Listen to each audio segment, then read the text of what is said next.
Salut à tous, bonne Saint-Jean-Baptiste. Pour ceux qui le savent, c'est la Saint-Jean aujourd'hui, c'est aussi la fête nationale du Québec. Alors je ne sais pas quand est-ce que je retournerai un jour au Québec. Je ne sais pas quand, je ne sais pas si ça arrivera. Peut-être pour vous promouvoir la bande dessinée Road Trip qui est partie du Québec à travers l'Amérique et qui m'a amené là où je suis aujourd'hui en grande partie. Cela dit, je porte avec moi beaucoup de la culture québécoise partout où je vais et en grande partie c'est avec la musique que moi je fais vivre ça.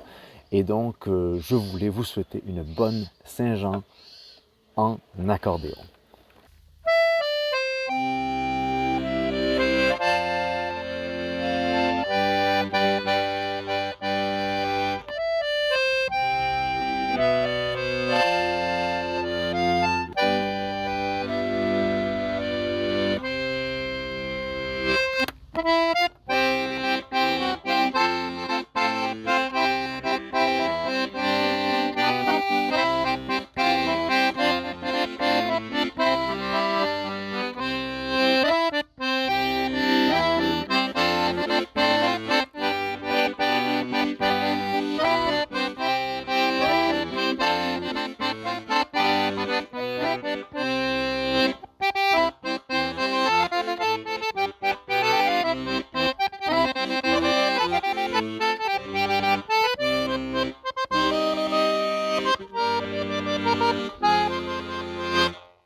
Alors je voulais faire cette vidéo pour vous donner des mises à jour, des updates comme on dit en bon grec ancien. Si vous ne le savez pas encore, si vous avez manqué ce printemps, il est encore possible de commander votre BD Road Trip sur Ulule, sur le lien qui se trouve dans la description en dessous de cette vidéo.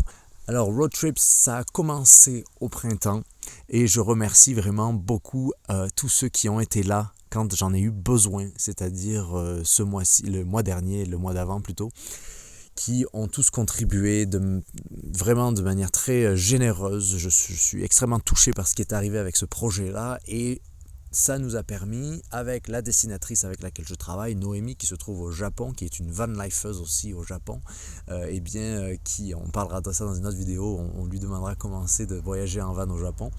Mais cela dit, on arrive avec elle ensemble à faire ce projet. Elle dessine, moi j'ai fait toute l'histoire qui est basée évidemment sur des faits réels, qui est mon histoire à travers l'Amérique du Nord et surtout à travers le grand ouest de cette Amérique-là, du Grand Canyon à Yellowstone, en passant par la Colombie-Britannique et en arrivant au Montana évidemment, en passant par la Californie. Et c'est une Amérique que je veux montrer, et un voyage et un monde que je veux vous montrer qui n'est pas celui des films, qui est le vrai monde quand on est van lifer en Amérique du Nord, mais pas que en fait, parce que je pense que tout van lifer se retrouvera dans cette épopée-là, qui est une vraie épopée. C'est vraiment le plus j'avance dans ce projet-là, parce on est dans les dernières pages, on est dans les 6 dernières pages. En tout, on va avoir presque 100 pages d'une BD, alors qu'une BD en général, c'est 48 pages. En tout, cette BD, elle va faire une centaine de pages. C'est un roman graphique, donc moi j'aime beaucoup appeler ça comme un roman graphique parce que le terme, je trouve, se prête beaucoup à ça. À la base, je voulais faire ça en roman. J'ai écrit plusieurs dizaines de pages. J'ai fait une assez grosse dépression il y a quelques années qui m'a un peu retardé. Et nous voilà aujourd'hui avec un renouveau qui est à la fois naturel, je trouve, pour moi de parler de ça après tant d'années. Parce que ça fait déjà 6 ans que toute cette histoire, cette aventure s'est passée et m'a amené là où je suis aujourd'hui.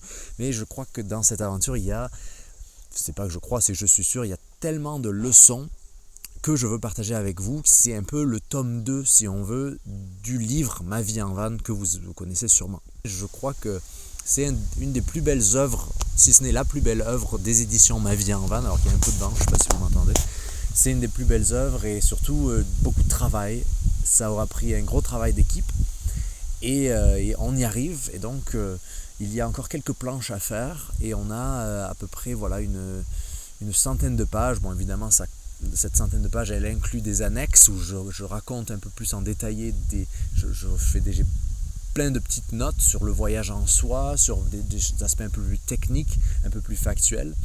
Et également, eh bien, en fait, c'est une BD pour moi qui est aussi un guide de voyage, si on veut, parce qu'il y a plein de cartes que Noémie, donc l'artiste illustratrice qui travaille fort pour arriver à finir ce projet, elle a fait plein de cartes en fait, plein de modèles. On en parlera peut-être un peu pour ceux que si ça vous intéresse. Déjà sur Ulule, on en a parlé, on a fait une petite entrevue et on va parler un peu de ces aspects techniques une fois qu'on aura fini cette BD-là. Parce que je trouve que c'est assez passionnant en fait pour tous ceux qui aiment le contenu, la création. C'est faisable, mais ça demande beaucoup de travail. Et je crois que c'est vraiment quelque chose qui est assez unique. C'est un objet assez unique et dont j'en suis très très fier. Donc si vous voulez supporter la création indépendante, je vous conseille, je vous encourage d'aller sur la page Ulule et de commander votre exemplaire de la BD Road Trip. Un roman graphique, donc j'ai tellement hâte de vous en parler, enfin de vous le montrer. Et Léo aussi, hein, le petit Léo, il est plein de terre. J'ai très très hâte de vous montrer tout ça parce que eh bien, c'est une partie intégrante des aventures de ma vie en van et de ma vie dans le vent, mais pas que, parce que ça, je crois qu'il y a là-dedans beaucoup de valeurs et de leçons que je veux partager et que je pense vous partager aussi. Et c'est pour ça que je voulais vous proposer quelque chose qui a de l'allure, qui est professionnel, qui est même plus que professionnel, parce que moi parfois je lis des livres, il y a dans ces livres-là, il y a plein d'erreurs grammaticales, pas grammaticales, mais d'erreurs de coquilles et de choses. C'est comme si les auteurs eux-mêmes n'ont pas lu leurs livres, les éditeurs sont très peu sérieux. Beaucoup d'éditeurs aujourd'hui veulent juste faire de l'argent et donc ils passent à travers des auteurs. Enfin, j'ai nombre d'exemples de gens qui passent avec des éditeurs, moi y compris, et qui ont une expérience un peu moyenne. C'est pour ça que moi j'ai créé les éditions Ma vie en van pour être complètement indépendant et aller directement à vous. Sans intermédiaire, c'est-à-dire que moi je suis l'éditeur, je publie, je corrige, j'ai des amis, j'ai ma maman qui m'aide à corriger, j'ai quand même des gens proches de moi qui m'aident, mais c'est roulé à la main sous les aisselles dans le sens où c'est vraiment fait artisanalement de A à Z, hormis l'impression évidemment, parce que moi je ne peux pas imprimer chez moi des centaines de pages d'un papier lustré avec des couleurs, etc. Donc cette BD, si ça vous intéresse, les aspects techniques, eh bien c'est une grande BD, elle va être comme ça, comme une BD normale, et il y a tous les détails hein, dans la page Ulule, tous les détails techniques, et elle va être aussi un peu différente des extraits que j'ai montrés, parce que, eh bien, elle va être beaucoup plus détaillée en fait. Et c'est une grande surprise, parce qu'au début je pensais que je pouvais faire juste quelque chose en noir et blanc, parce que pour ceux qui ne savent pas, la bande dessinée, il faut la coloriser aussi quand on veut des couleurs, et c'est un métier en soi d'être coloriseur, ou coloriste, pas coloriseur.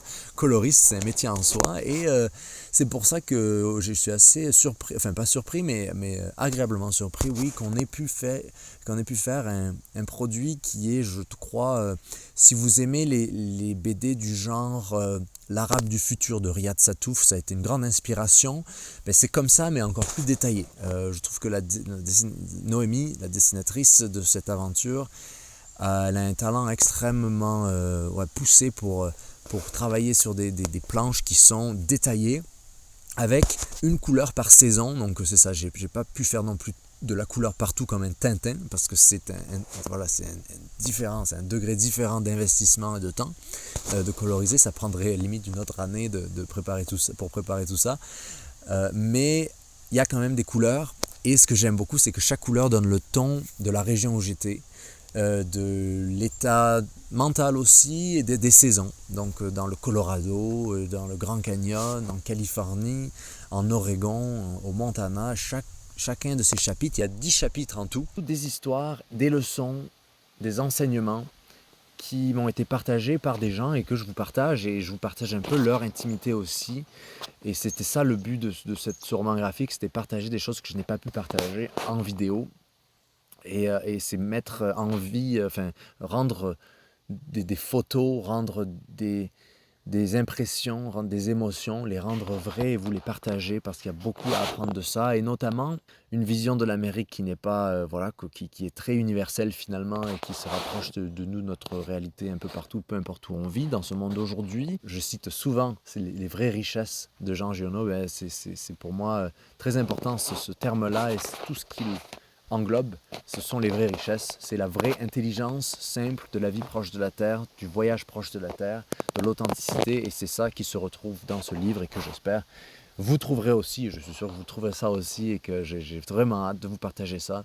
À moins que vous me suivez sur Ulule où je fais des updates et des articles pour vous partager un peu l'avancement de ce projet. Mais sur YouTube, je vais bien vous en parler la prochaine fois, sûrement avec la BD entre les mains.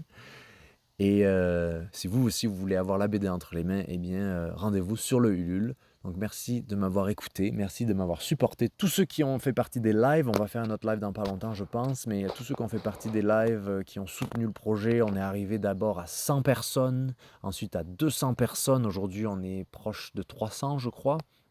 Et ça me ferait très plaisir qu'on arrive au-dessus de ça parce que le plus on ajoute de personnes, le plus ensuite ça pourrait financer un autre projet. Le but étant, si on a beaucoup plus de ventes, de faire une tournée, de réinvestir tout cet argent-là, de faire une tournée des libraires et de faire des rencontres abonnés où on va partager un peu plus vrai. Prenez beaucoup soin de vous. Je le répète, c'est l'été, c'est le moment de prendre soin de soi, tout comme l'hiver, mais l'été, c'est de prendre soin de soi dehors, prendre votre vitamine D, cultiver votre jardin, encore une fois, votre jardin à la fois extérieur et intérieur.